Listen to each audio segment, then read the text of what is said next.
sometimes it doesn't. Yep. Oh my God, we're live. Yeah. And you can see down here at the bottom. Oh, is that the little microphone thing? Yeah, that's the little microphone thing. Oh, okay. So I see 1, 2, 3, 4, 5, 6 dots, but only 5 of them are lit up. So why isn't dot number 6 lit up? The one at the far end. It's actually, it goes from green because as I'm going closer, but as long as they're hearing us, and from what I saw, remember we're live now, dear. So keep the cursing down to a minimum, okay? I was in the Navy. It's okay. Well, not for the first 7 seconds. YouTube demonetizes videos if you say and That's Codswallop. I don't think Codswallop is on the list yet. Probably not. It's Hello, too folks. Victorian.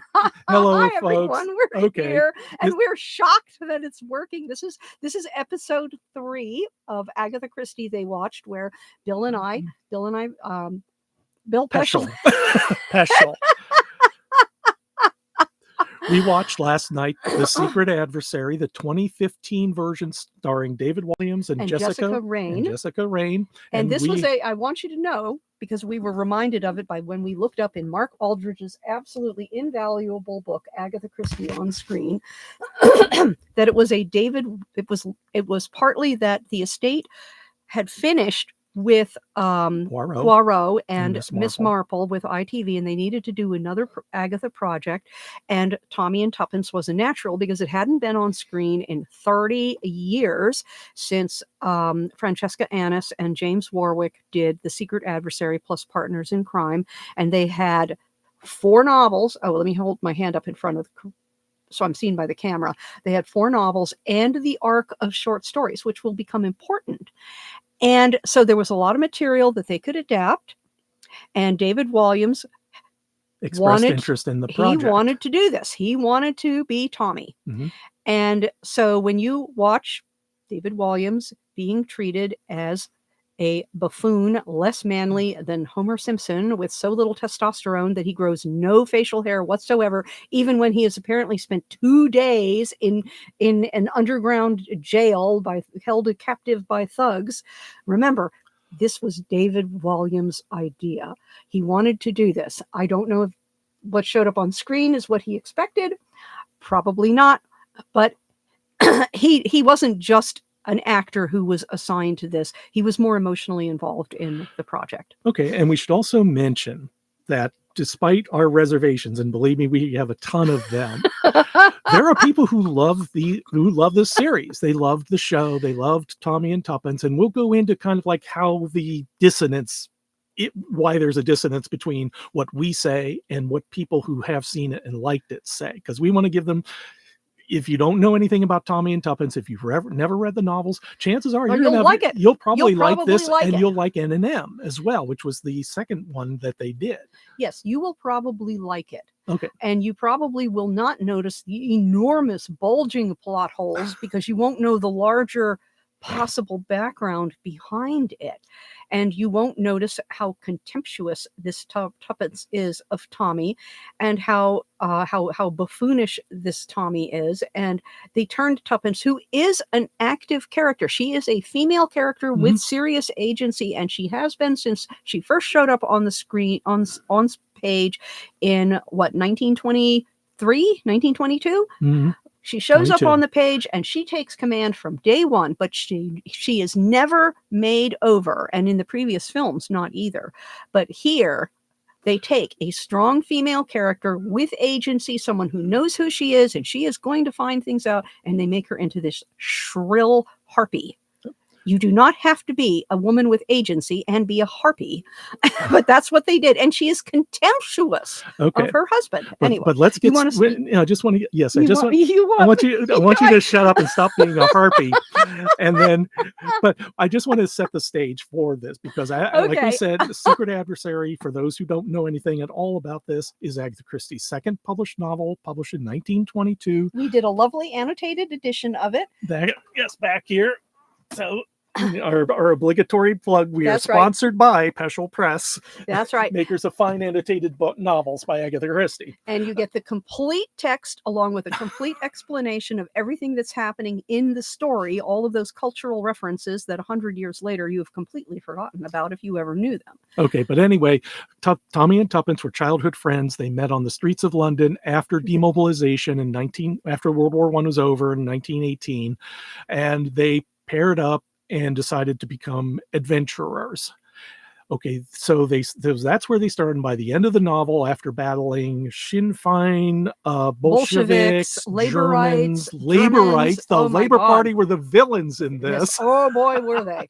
They were Oh boy. all brought together to plan a general strike that would Bring down England. Oh And my God. at the end, they have recognized their love for each other and they get married. And they have saved the damsel Jane Finn. They have saved England. They have reconnected Jane Finn with her long lost cousin Julius Hersheimer, who has come over from America to find her, and he can't get anybody to listen to him.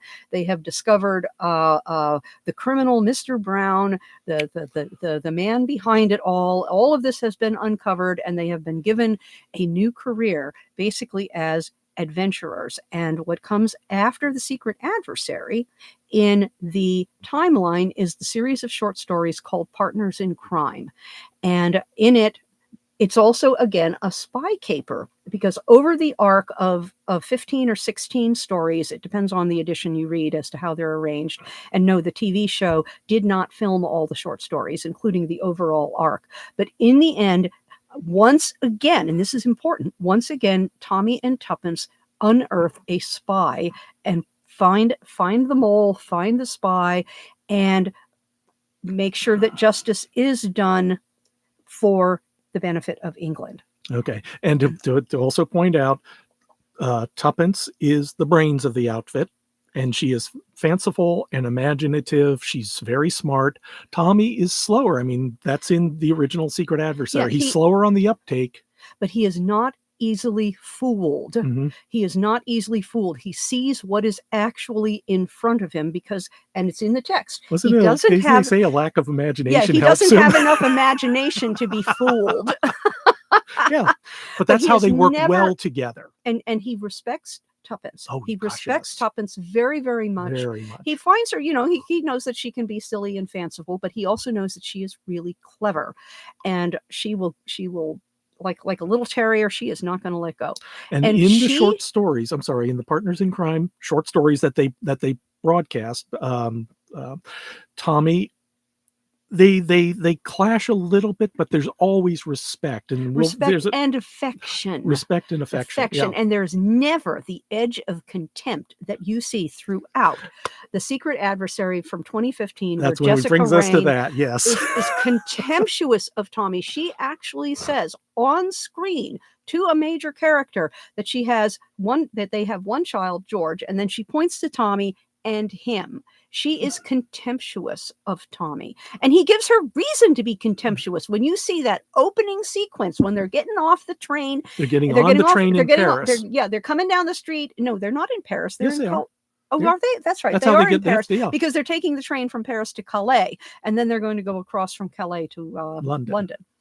You can go directly from Calais to London. Isn't there like a stop in between? No, you got to do the ferry in between. It's a boat train set up, so you take the train to Calais, get on the ferry to Dover, and then take the train from Dover to London. Aha! I knew that London didn't have a harbor. Well, they do actually, but not nobody. here. Nobody. They don't use the harbor for that. The ferry doesn't go there. Dover, and then you go from Dover to London, but right. You do not go directly from Calais to London. I mean, maybe you can now. Well, anyway. You can now. That's the channel. Yeah, but okay. So we start in Paris. They're coming down the street, and Tommy, 6'2" and big, and let's be. We'll be polite and say chunky and not fat. No, he's not fat. I mean, he didn't look fat to me. I mean, well, he could have. We didn't see him. I pay attention to this kind of thing, and he had a distinctly ovoid I'll silhouette. bow to your You know, expertise then. the he didn't have the silhouette. I'm trying to move my hands in the right direction so the audience could see it, but he didn't have the classical silhouette of a man of an upside down triangle. He was more ovoid and more like a You refrigerator. mean like Kronk in The Emperor's New Groove? Kronk has a very exaggerated 46, 23, 33, something like that. He has a 28-inch waist. Yes, Mark used to have a 28-inch waist when he would be finished with Hose Crew for the season. Our son. Yes. But no, it's he is a big man. He is not svelte, but he is a big man, and it's clear that he could be strong. And he is carrying in both hands, as though it weighs a huge amount, he is carrying this little bitty box. Oh, thank you. He is carrying this little bitty box. Yeah. Will Tuppence, who is easily 8 inches shorter than he is, while still wearing heels, and they're both beautifully dressed because, of course, everybody is beautifully dressed. Even the thugs are well dressed. And this is in the 1950s, by the way. Yeah, it's set in 1952, and she is carrying all the luggage, multiple pieces of luggage, and it is to set you up from the beginning to feel sympathetic for Tuppence and to look at Tommy and think, what an ass. Mm-hmm. And she is clearly struggling, and she's even saying, why don't we find a porter? And he says, we don't want to spend the money. Yes, even though they went to Paris to buy a French queen bee, and Tommy never reads the manual until the very end when it turns out that he needed to. And even if he had read the manual, he wouldn't have left the queen bee in a closed jar, in a closed jam jar, little holes punched in the lid so she can breathe, but in a little closed jar, in a little box, in the tool shed for her to die. But there's a reason for that as well. And there's a story reason, but it makes no sense at all if you know anything at all about taking care of bees or other living creatures. And it was the reason why is that Tommy has a beekeeping business. He wants to make honey and sell it. And there's some confusion over what stage he's in because they have a bunch of hives and clearly they made enough honey to give samples out. And this plays a role in the story as well at the climax. But they were, again, there's this incoherency about where they are in life because they're on their uppers. Tommy gets a handful of bills when they get to the house, throws them in the trash, and then Tuppence finds them. And at the same time, they have all of these bills with overdue bills because George, their son, says, what does the red ink mean? on the envelopes, which let basically the postman and everyone in the postal system know that you are not paying your bills. And they live in this big, beautiful cottage. I mean, that was a great big house, beautifully furnished, beautiful clothes, beautiful car. They can afford to go to Paris in order to buy this very expensive French queen bee. The only thing that they supposedly have no money is that the overdue bills and complaining about money. And of course, Uncle Carter, the Major Carter in MI5, is paying for George's school fees. And you have to assume that this is because Major Carter is unmarried and George is the closest thing that he's got to a descendant of some kind with the same last name. Although he has a different last name because he is Carter and not Beresford. So I don't know what the relationship is, except it's Uncle James, but maybe he's Tuppence's relative.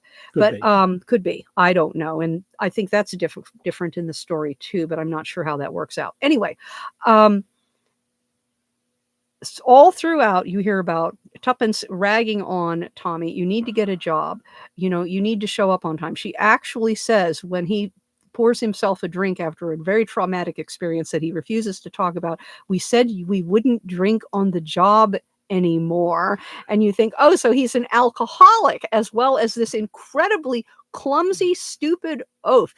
He joined up for military service at the beginning of World War II and was promptly World War One. World War II. Okay. It was World War II. Yeah. Because everything was moved over to the 50s. And, he didn't even make it to the barracks. And Major Carter actually talks about that. Most men at least make it to the barracks. That is, they make it to basic. He steps off the train and gets hit by a catering van.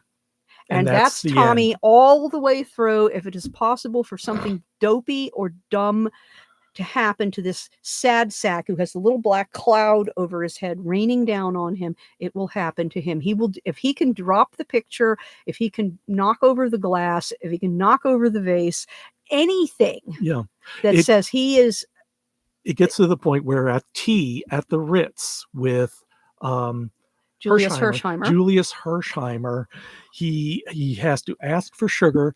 He reaches for a cookie of something or something on the table, and Julius slaps his hand like he's a child. And you're thinking, what is this? What are we watching here? It was absolutely what it shouldn't be. And if you're familiar at all with the stories, Tommy and Tuppence are so wrong. And this show looks great. It looks absolutely great. And what is the most frustrating thing about this show? And I am keeping track of the time, but you see, All right. we've got stuff in front of the little clock thing there. But what was don't treat me like Tommy, okay?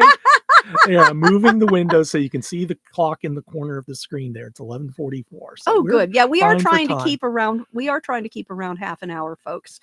And I know we haven't turned on the comments, but we will do that probably by the time we'll turn on chat when we're more comfortable with this. So if you all yeah, have when we questions, know it works. when we know everything else works, and we're not doofusing around here, but that's for the future. But anyway, the point though is the what I'm getting at is one of the difficulties that you have with a TV show with a cast of continuing characters, and you're trying to adapt a series of novels, is if the novels like TNT cover a 50-year time span, how do you adjust for that? And the way you adjust for that, of course, is to just say it all takes place within the same year or two. That's what they did with the David Suchet Poirots. That's what they did with Joan Hickson and Miss Marple. That's what ITV did with Marple. They put everything within the same time period.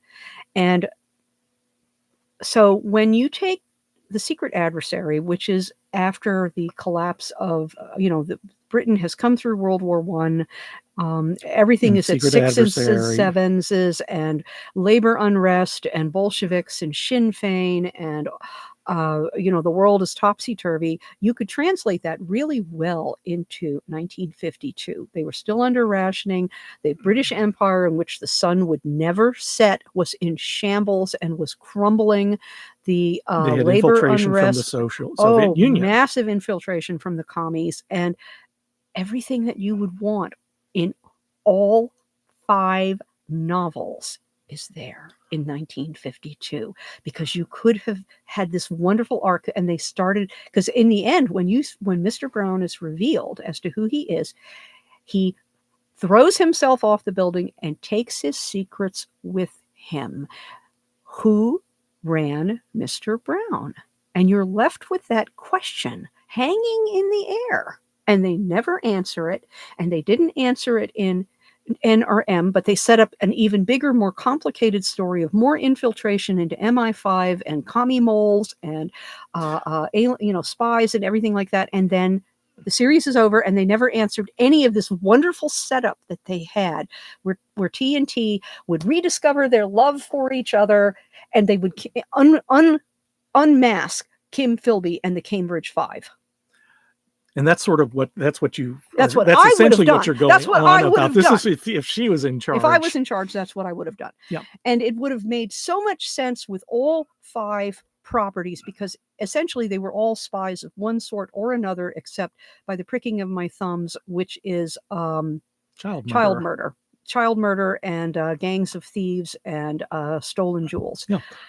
But the point, though, is that now, and the thing we want to bring up, because we talked about this, is that there are people who really like The Secret Adversary. They really like this, and if you enjoy it, that's wonderful.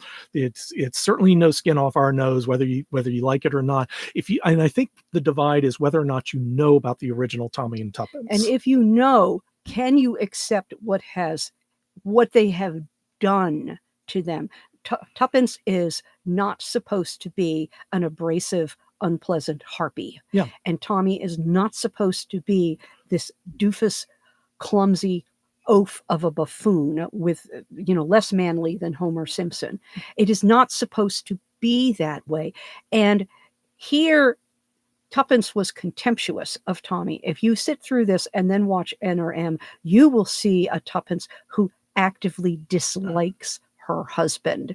And it gets only worse in the second show. And it's not supposed to be like that. One of the things about TNT not only did they age in real time as Agatha wrote the stories, they were always madly in love with each other. They were always hot for each other. Her the children, maid scene. You want to talk about that? That's a perfect example where the maid scene, where she is going undercover to infiltrate Rita Vandermeer's apartment. And they're in the car, and she's wearing a blonde wig. And Tommy is looking at her and thinking, oh, boy, you look great. And she pushes him away. Shut up. Don't talk about that. Don't talk about that. Don't touch me. Put that away. And what could have been a very charming, she could be offensive about it, but secretly amused. But no, she is just absolutely Mrs. Grundy. How dare you talk to me like that? As though I'm your wife of 12 years and you know me intimately well because we have at least one child. And you wonder, looking at this with their twin beds, how they managed to even get that far. Well, this is the English. We're Americans, so obviously we're clearly not catching on all the I'm sure the cultural there's a zillion cues. Things, even with the language, even though we don't have to worry about. Well, we still had subtitles on, but we had the spoken dialogue and the subtitles to make sure I actually understood what was going on. And yet, I'm sure there's still loads of things that an English audience would have said, oh my God, look at that. No wonder they're screwing up. Well, or something, anything. Especially some of the old tropes that you saw, that you're familiar with from other movies, like, when Tommy is drunk and it's morning and they have to wake him up. What do? Of course, you throw a bucket of water on him. So you have an irritated, soaking wet drunk. And of course, that just doesn't happen in real life. But it doesn't sober you up. But it does Tommy.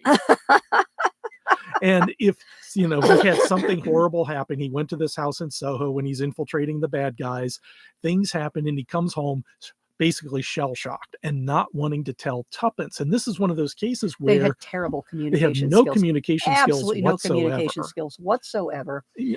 And it was constant backbiting.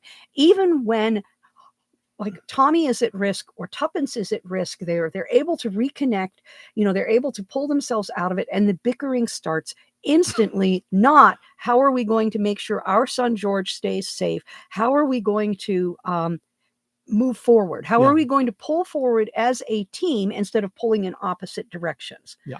So you have blame storms, she always brings up the blame storms? Blame storming. Yes. Oh, I've never heard that phrase before. We that. just don't do that. You don't talk to me about, we paid an extra day on our honeymoon because you couldn't count to 7, Bill.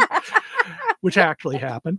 I always bring it up. She doesn't. But the thing about a lost wedding ring that Tommy dropped. And she's so grateful to find it. And then after she has found it, she shows it to him and she snarls at him because he took off the wedding ring while he was trying to be undercover as this criminal mastermind who with is money. Not married. And they said, he was actually told, lose the ring. He's not married.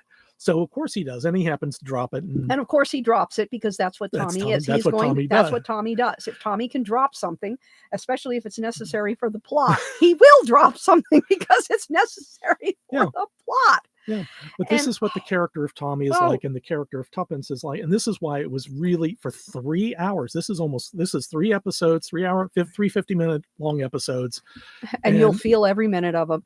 I felt every minute of it, and I know you did. And again, if you have never read the novels, you'll probably be, or never watched the previous versions on TV. You'll probably be okay because you won't have you won't know the backstory. It's like we're going to be starting the Jane Austen project sometime next year, and I suspect that there are going to be times when we are going to be watching a character like Elizabeth Bennet or Fanny Price, and you're going to be shouting at the screen, no, she doesn't behave that way.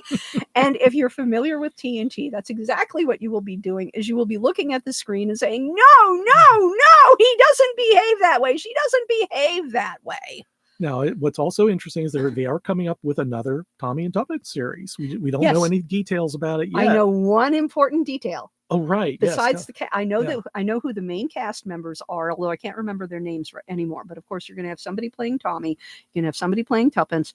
And this is really weird. I can see I need to move my hand around there. This is really strange.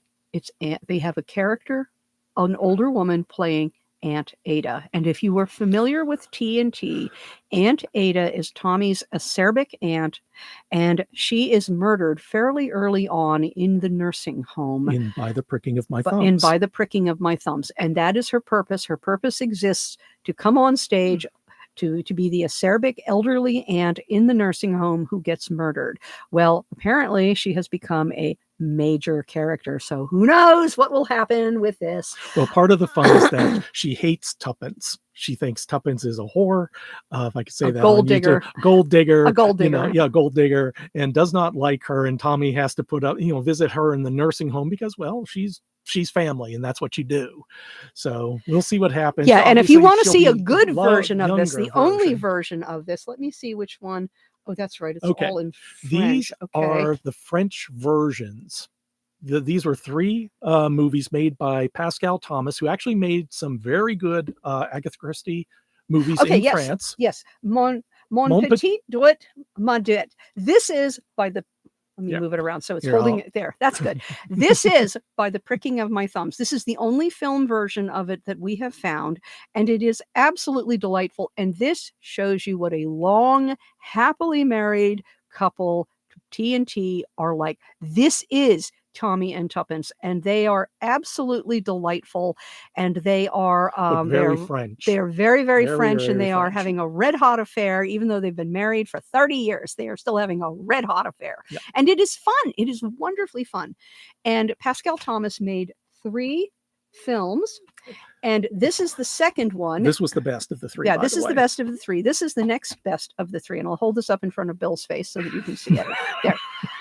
Crime is Our Business, and this is actually the 450 from Paddington. Yep. And if you think, why is the 450 from Paddington being done as a Tommy and Tuppence movie? It is because Peschel Thomas, in my opinion, my somewhat educated opinion, he watched the Margaret Rutherford and Mr. Stringer version of 450, and Tommy and Tuppence slot beautifully into Margaret Rutherford's Miss Marple and Mr. Stringer's Mr. Stringer. They slot in beautifully, and it's a very fun movie in a whole lot. It's also enjoyable. It's also worth very watching, enjoyable just on its own self, and it ends with a Sherlock Holmes joke, which shows who is the smarter member of the team.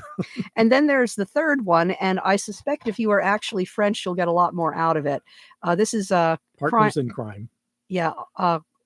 Yes, Partners in Crime.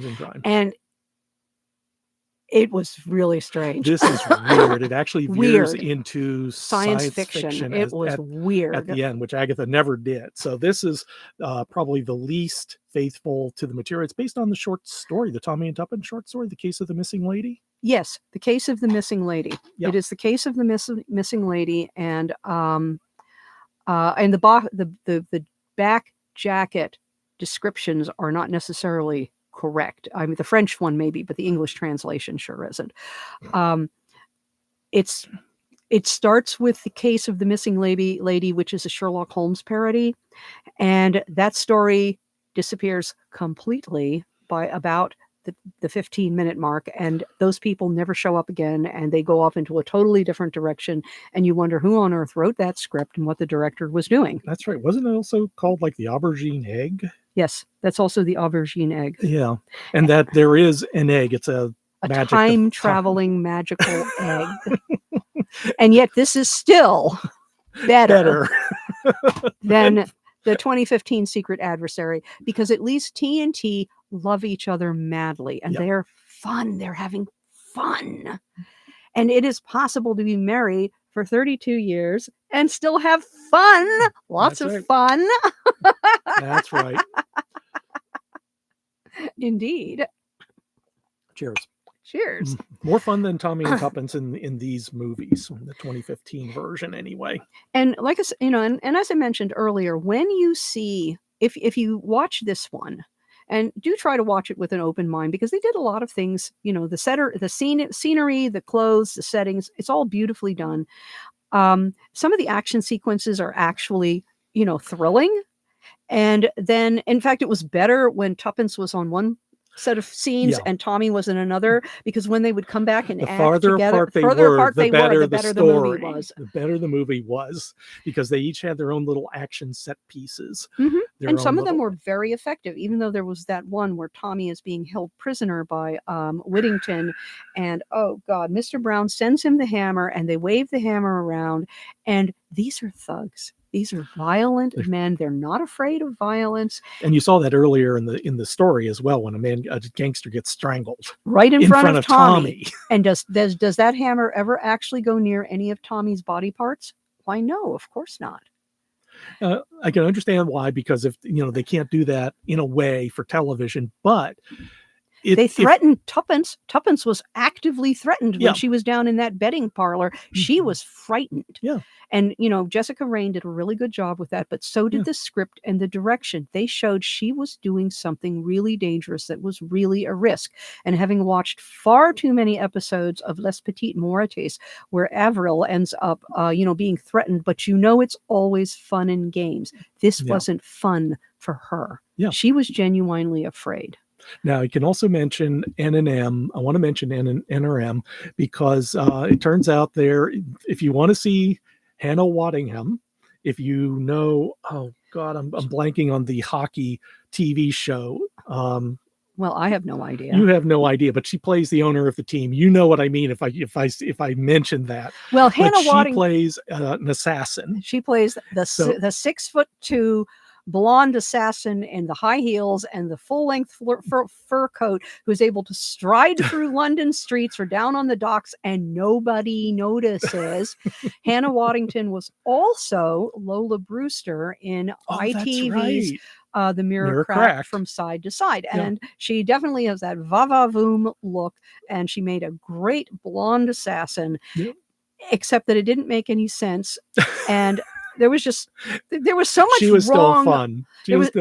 There was so much wrong with NRM, and unfortunately, that is the only version of NRM that we have. And I don't know if we will ever get a version of NRM. But if you watch David Walliams' Secret Adversary and David Walliams' NRM with an open mind and think about what could have been, they could have done something really, really good. But they wanted to make a fool of Tommy, and for whatever bizarre reason, instead of taking Tuppence, who is already a strong female character with plenty of agency, turning her into a shrieking harpy. And I don't know why they did that either. I don't know. I don't know why they did any of what they did, because it wasn't really necessary in the story. The story itself already has her as a strong character, and making her that type of unpleasant and turning Tommy into a buffoon, in a way, I think that's one of the earliest examples of what we're seeing today, where male characters are denigrated and female characters are essentially the stars of the shows. And you see this especially in the Marvel movies. It's not a problem with them being the star of the show. It's trying to make them into men. Yeah.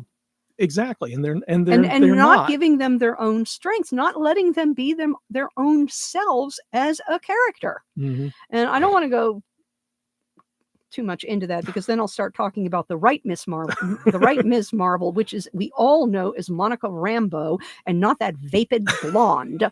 Anyway, that's our entirely separate show, which will never be broadcast. But also, if you wanted to see David Walliams in the other, what's the other? The Body in the Library. The Body in the Library. He plays the doofusy George. The George whose car is stolen, George who dances with Ruby Keene, and as with all of the other dancers that Ruby Keene has, you see his hand creep down her until it's cupping her ass, and she moves his hand back up. And but he was good in that. But he was very good in that. He was very, very good in that. This is the ITV Marple, the second one, not the first one. Yeah, the main drawback with the ITV Marple version of The Body in the Library, and if we ever get around to live streaming the Marples, which we might, is that they made major rewrites to the motive and murderers, and I'll just let it go at that. Let it go at that. And let you be surprised and horrified. Well, but there we go.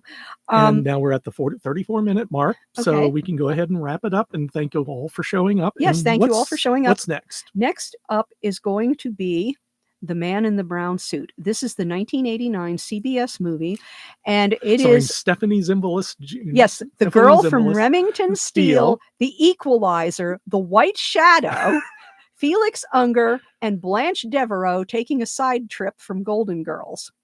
And it is God, we're old. it is a really fun movie. And it is, considering that they made it into a contemporary, it is actually surprisingly close to the novel. And we do have an annotated version of that book too. And it is this film, I don't know why it doesn't get any love. I thought it was really well done. I thought it was a funny movie, and that's what the movie is that we're going to talk about next week. And maybe we'll even have the comments up so we can see if anybody wants to say anything. Yeah. So that is next week, because I know we're going to be taking a week off. So okay, so I'm looking at the calendar. 11th. So today's yes, the 11th. The 18th we'll be doing the this. 18th, yes. Okay. And then we have to take a week off because we're going to Delaware to visit my mother and the Well, Harrington Book Festival. We'll be there. So I will be at the Harrington, Delaware Book Festival Delaware. on Saturday, the 27th. And then when we come back, we will get back with the second version of The Man in the Brown Suit, a French version. And that has its own charms and bizarrenesses and ballet, which is always a plus. Yep. So thank you very much. I'm Thanks Bill for so Peschel. much. And I'm Teresa Peschel. And thanks for joining us. All right. Bye-bye. Bye-bye. Yeah.